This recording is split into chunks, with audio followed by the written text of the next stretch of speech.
Vamos aqui falar do fundamento da igreja, né?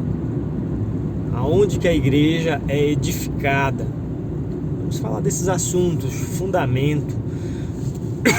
Você pode abrir a Bíblia no capítulo 16 de Mateus, o Evangelho de Mateus, capítulo 16, versículo 17, e em volta do 17, tem essa escritura bem conhecida que fala a confissão de Pedro, né? Jesus faz uma abordagem perguntando para saber o que dizem os homens ser o Filho do Homem. E depois ele dirige essa mesma pergunta aos seus discípulos: e vocês, quem dizeis que eu sou? E aí Pedro traz aquela declaração: tu és o Cristo, o Filho do Deus vivo. Ao que Jesus lhe responde, dizendo a Pedro que não foi as faculdades intelectuais, não foi os olhos, não foi uma percepção humana que fez Pedro saber que Jesus era o Cristo, mas foi o próprio Pai quem trouxe essa informação a Pedro. Então Pedro recebeu essa revelação direta de Deus. O que isso acontece? O que isso quer dizer? Isso quer dizer que a fé, ela é oriunda de Deus, não é só para Pedro. Todos que forem um discípulo de Jesus precisam testemunhar com os próprios olhos, precisam ouvir do próprio Deus. A única maneira de você ser testemunha de algo é você ver. Isso não pode ser terceirizado. Você não pode ser um papagaio, você não pode ser um repetidor, mas o próprio Pai precisa estar falando ao seu ouvido. E isso está na palavra. Jesus vai dizer em outra passagem, ele vai dizer: graças te dou, ó Pai, que ocultaste estas coisas dos olhos dos sábios e dos entendidos, e as revelaste aos pequeninos. Ninguém conhece o Filho senão o Pai, ou aquele a quem o Filho o quiser revelar. Em outra passagem, no capítulo 14 de João, Jesus vai declarar: aquele que me ama guardará a minha palavra, e eu me manifestarei a ele. Jesus declara que se manifestará aquele que é dele, aquele que guarda a sua palavra. E vai ter várias escrituras falando isso. O ministério do Espírito, está escrito que é o próprio Deus quem é o ministro. Deus mesmo é quem ensina. Deus mesmo estaria com os homens. Deus mesmo é quem andaria, quem estaria não somente junto, mas também dentro. Então, quando vem o ministério do Espírito, isso vem não para combater a lei, porque a lei é de Deus, mas o ministério do Espírito veio para cumprir, porque a lei era só figura. E as pessoas não conseguem compreender isso. É como se você tinha um carro de brinquedo e a hora vem aonde um carro de verdade é dado para você. Então você deixa aquele carro de brinquedo e vai ficar com o carro de verdade. Assim é a diferença do Novo e do Velho Testamento, as duas alianças, né? Não precisa mais da velha aliança, porque a nova aliança veio. O ministério que agora temos não pertence ao homem. Agora, claro que Deus continua usando os homens, mas com essa mudança de ministério. Agora nós não estamos mais ministrando em um templo, não estamos mais falando de figuras, mas nós estamos falando do reino de Deus, do próprio Deus, o próprio céu, o próprio Espírito Santo veio para fazer morada. Deus em vós, Jesus disse: não deixarei vocês órfãos, voltarei outra vez. O problema é compreender essa volta de Jesus, é compreender como que são essas coisas. Mas vejamos aqui o ponto central que eu quero falar. O fundamento não é Pedro. Não tem o menor sentido você pensar, como o catolicismo tenta dizer, que Pedro foi o primeiro papa e então Pedro é o fundador da Igreja de Cristo, porque foi dado as chaves do reino a Pedro. Não é dessa forma. E eu não quero aborrecer os católicos, não quero provocá-los com isso, mas eu entendo que não faz o menor sentido ser literal. Pedro, pedra, isso tem significados, porque a pedra é o próprio Cristo. Estudando melhor o texto, você vai ver que a palavra quer dizer que Pedro é um fragmento da rocha. Pedro também é pedra vindo da rocha, mas a rocha maior, a rocha principal é o próprio Cristo. E isso não está falando de Pedro fisicamente, nem de Jesus fisicamente, nem de um Cristo humano, mas isso está falando do próprio Deus. De forma mais objetiva, você pode encontrar na carta de Paulo aos Coríntios, 1 aos Coríntios, capítulo 12, versículo 13, o que está escrito lá: por um Espírito, nós somos todos batizados, formando um corpo. Perceba, que corpo? A igreja. E nessa linguagem de Paulo, a igreja é o corpo de Cristo. E perceba, quem é que tem as chaves? Quem é que abre as portas para você entrar nessa igreja? É o Espírito.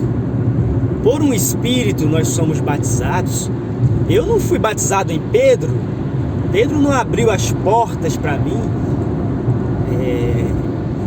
O que aconteceu é que nos dias de Pedro, enquanto Pedro estava vivo, o Espírito Santo estava na boca de Pedro. Aí sim as chaves estavam com Pedro. Quem ouvisse Pedro estava ouvindo o próprio Jesus, porque você recebe aquilo que você está vendo. Então Pedro se tornou Cristo, o Filho do Deus vivo. Isso soa estranho, como assim?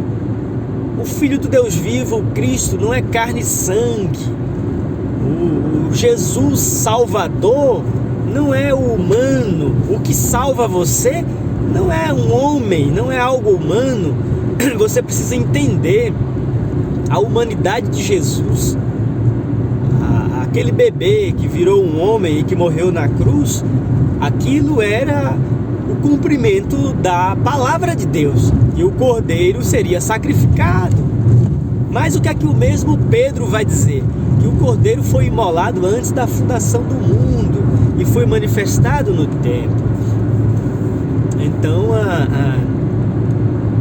o verdadeiro Cristo, a verdadeira palavra não é a matéria, mas está usando a matéria. O grande segredo é você entender que o Espírito está usando as pessoas. Não é o que Jesus declara em João 14? Os próprios discípulos não estavam entendendo. Eles queriam que Jesus não morresse. Eles queriam que Jesus permanecesse. Percebe? Isso é uma obra do diabo. É uma obra contrária a Deus. Tanto é do diabo querer que Jesus fisicamente permanecesse, é a mesma ideia de estar apegado a um pregador que já morreu, né? Cada um é seu tempo. E a glória não é o pregador em si, mas é a palavra que está sendo pregada. É o Espírito Santo que estava em Jesus.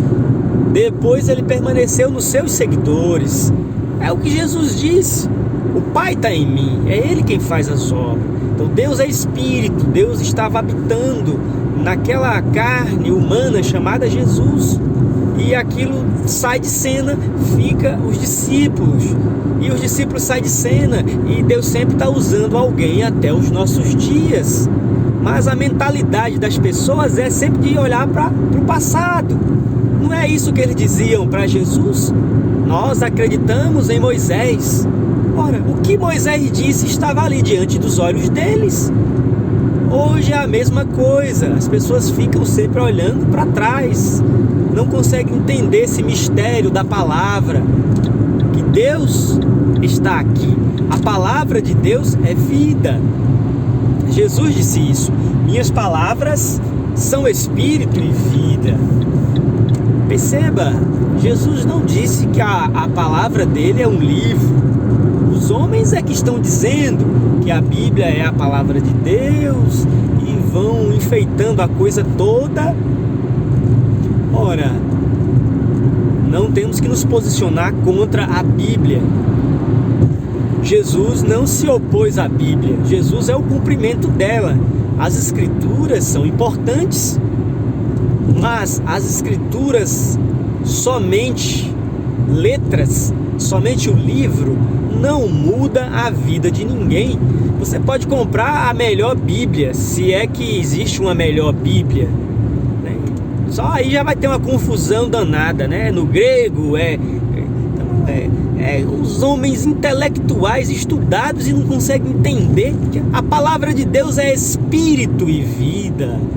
Então, pense comigo aqui, vamos dar uma suposição.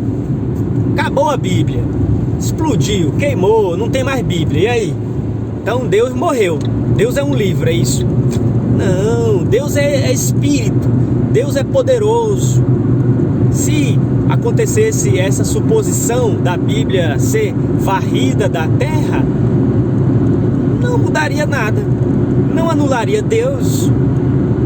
O Espírito que está aqui, Ele nos ensina todas as coisas, Ele nos faria lembrar de tudo que Jesus disse.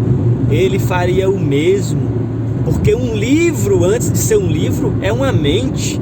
E nesse caso, o livro Bíblia veio da mente de Deus. São as inspirações, as profecias que Deus falou. E então, aqueles que Deus escolheu, captou essas informações e transmitiu para o povo. Então é fazer confusão do nada. Mas vamos tentar ser coerente. Vamos tentar aqui manter o foco sobre o fundamento. Vamos agora para Efésios, capítulo 2. Efésios 2, a partir do versículo 14. Você vai até o versículo 22. Efésios 2, 14 ao 22. Você vai ver que descreve ali Jesus vem e com o seu sangue vertido, ele promove a paz. Isso é, o sacrifício. Ele faz o sacrifício de si mesmo. A lei era tudo simbólica, aqueles cordeirinhos que morriam, mas quando a lei está cumprida, o verdadeiro cordeirinho é apresentado e então imolado ali na cruz. Então Jesus traz a paz pela sua morte na cruz. E ali está escrito tudo isso lá em Efésios 2, a partir do versículo 14. Qual era o propósito? Tirar os mandamentos, as ordenanças. Por que tirar os mandamentos e as ordenanças? Porque agora, na nova aliança, não é mais lei, não é mais você fazer nada para Deus, mas é Deus fazendo por você. Por isso que a velha aliança, ela é falha. Não é que a aliança, não é que a lei de Deus é falha, mas é que as pessoas falham. Se você tropeça em um só, você se torna culpado de todos os mandamentos. Então a velha aliança não aperfeiçoou coisa nenhuma, não aperfeiçoou ninguém. Ninguém pode ser salvo pela lei. Se houvesse salvação pela lei, Jesus não precisaria ter vindo. Então a salvação ela é exclusiva de Cristo. Para você não ter dúvida disso, se você abrir o capítulo 17 de Mateus, você vai encontrar aqui o principal cara da lei, que é Moisés, aparece conversando com Jesus. E Moisés sabia que Jesus é que era o perfeito. Então Moisés, juntamente com Elias, representando toda a lei e os profetas, eles ali se curvam a Cristo. E você tem Pedro, Tiago e João também curvados. E ali há um testemunho em Mateus 17 de que o Filho de Deus é vindo, a Ele ouvir. Não é mais tempo de ouvir a lei, não é mais tempo de ficar embaraçado com religiões, porque o ministério do Espírito é exclusivo de Cristo, e Cristo não está limitado à matéria. São ensinamentos dogmáticos e falsos. Dizer que Jesus não está aqui. Perceba, o que eu estou falando está baseado na Bíblia. Você receba, se você puder receber, mas é a promessa. A Ele ouvir. Como ouvir? Não era a voz literal lá de Jesus, senão aquilo teria sido só para os apóstolos. Não é a voz literal, mas é essa palavra que não morre. O Filho de Deus que não morre é essa palavra, é Ele próprio, é o mesmo Pai manifestado na palavra. Então, aquele que cria os pensamentos é o Espírito, e isso se transforma em palavras, e essa palavra se fez carne. Agora, aquela carne morreu e acabou então? Não, aquilo era só um propósito. A palavra agora está em pleno cumprimento.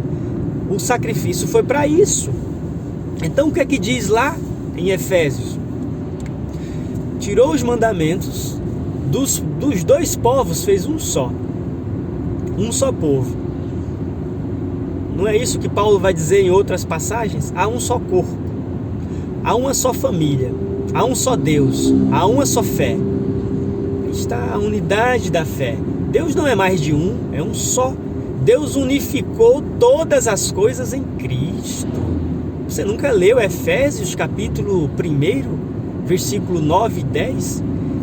Chegou já o fim do tempo. Não só de um tempo específico, como alguns estão dizendo, que onde é os últimos dias, então fala lá do ano 70, da época dos apóstolos. Não, Jesus não terminou só aquele tempo, não. Jesus está aqui também. Se houver 1 bilhão de anos, Jesus continuará válido. Jesus não tem prazo de validade como teve os profetas. Eu, Edson, tenho prazo de validade. Agora, quem está dentro de mim, se esse é Cristo, esse não tem prazo de validade. Eu partirei, mas esse Espírito permanecerá. Essa palavra tem nada a ver com reencarnação. Não, é Deus. Deus o tempo todo. O problema é que quando chega Jesus, acabou. Jesus põe um fim, porque quando Jesus vem, ele introduz o reino. Ele introduz o fim de todas as coisas. Não é o que está escrito? Vindo a plenitude dos tempos, Deus tornou a congregar em Cristo todas as coisas. Não importa se o verbo, se quem escreveu vai escrever tornará, porque também tornará. Daqui a 100 anos, se ainda for ter, então percebe, tornará também.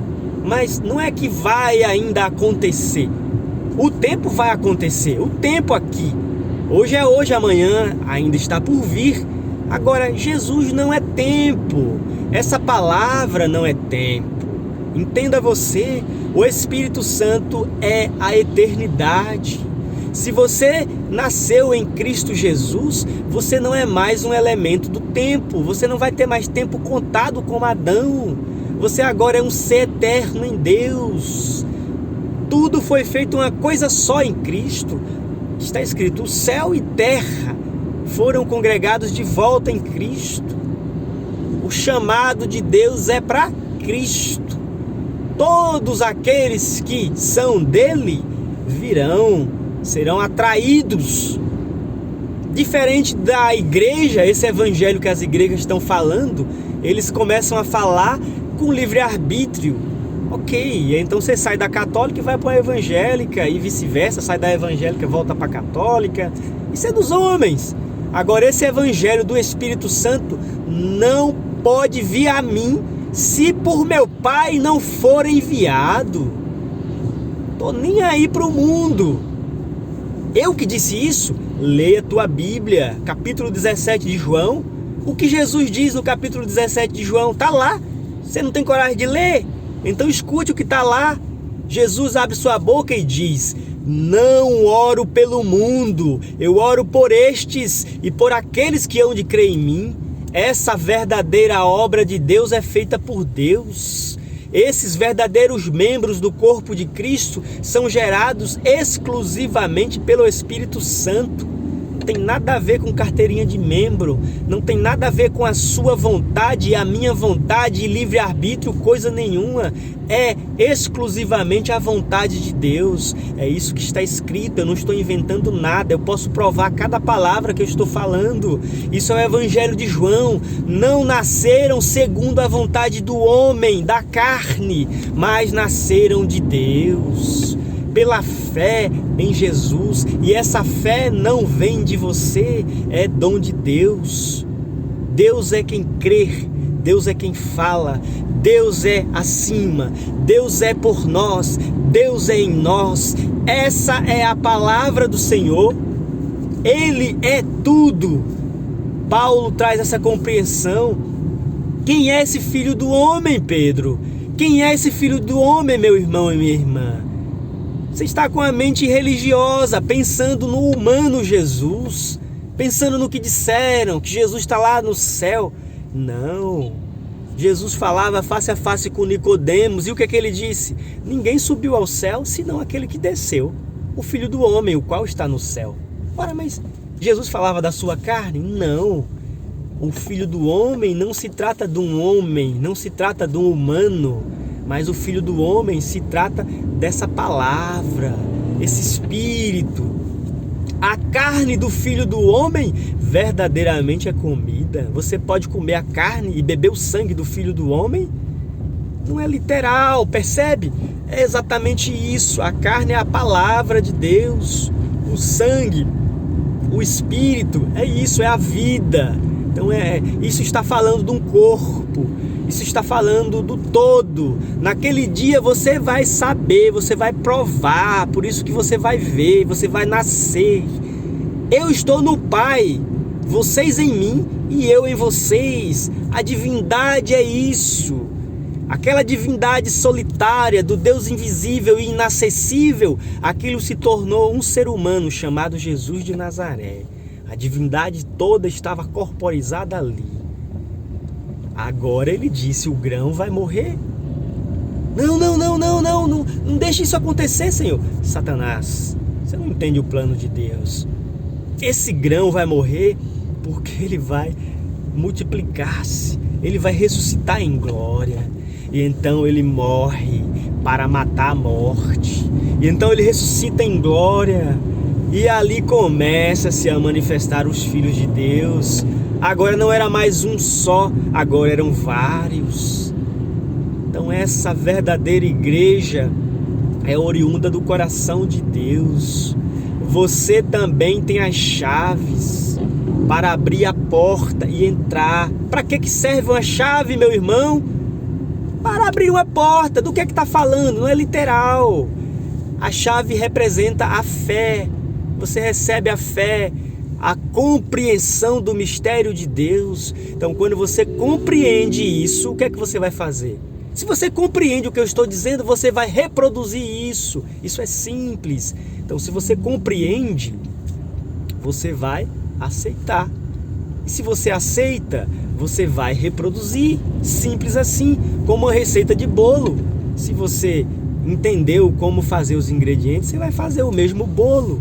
Então, é claro que existe diversos dons. Isso não é divergência, isso é utilidades, isso é os dons que Paulo fala como corpo. Não é todos olho, não é todos nariz, não é todos boca. Todos têm sua função, mas é um só corpo, um só espírito, uma só fé, um só Deus, um só reino.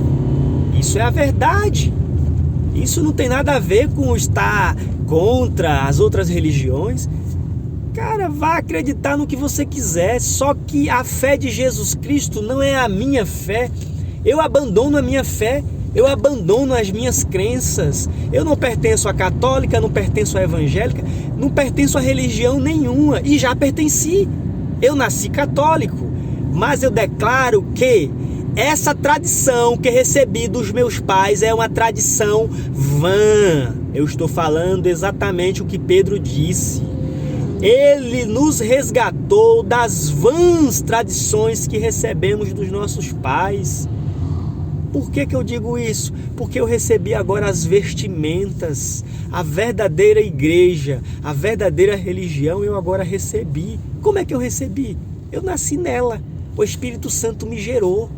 Ah, você está falando blasfêmia, só Jesus que foi gerado do Espírito Santo. Isso é o que a igreja disse para você. Só é você continuar lendo a Bíblia. Pare de acreditar na igreja e acredite em Deus, porque a verdadeira igreja é Cristo. A verdadeira igreja não é um mecanismo humano. Da mesma forma que o Pai me enviou, eu também envio vocês. Você é nascido de Deus também. Quando você ouve a palavra te faz nascer outra vez. Você é um filho de Deus em Cristo Jesus. Você ressuscita nele. Ele quis fazer isso. Não é somente um, agora são vários. Nunca leu Hebreus capítulo 12? Igreja, Assembleia Universal dos Primogênitos. Parece maluquice isso, mas é o que está escrito. Primogênitos no plural. O que é que está escrito no capítulo 1 do Evangelho de João? No princípio era a palavra. A palavra era Deus, a palavra estava com Deus. Lá em Apocalipse vai dizer o quê? Que ele é a primeira criação de Deus. E nessa primeira criação de Deus, quem estava lá? Eu e você. Não eu carne, não você carne, mas a palavra como semente. A palavra é uma semente, tem todas as outras ali dentro. Então Deus tinha essa multidão de povos. Não esses povos que Adão trouxe, mas o povo único que Jesus trouxe. Jesus é o Filho de Deus que gera um povo só.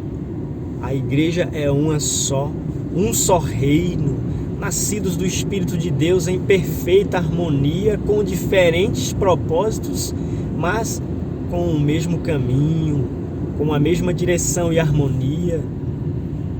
Deus abençoe sua vida e que fechemos esse assunto com esse sentido, o fundamento. A minha fonte não é Celes, a minha fonte não é Brana, o meu fundamento não é uma igreja humana, a minha fonte é o Espírito Santo, e esse Espírito Santo não seca.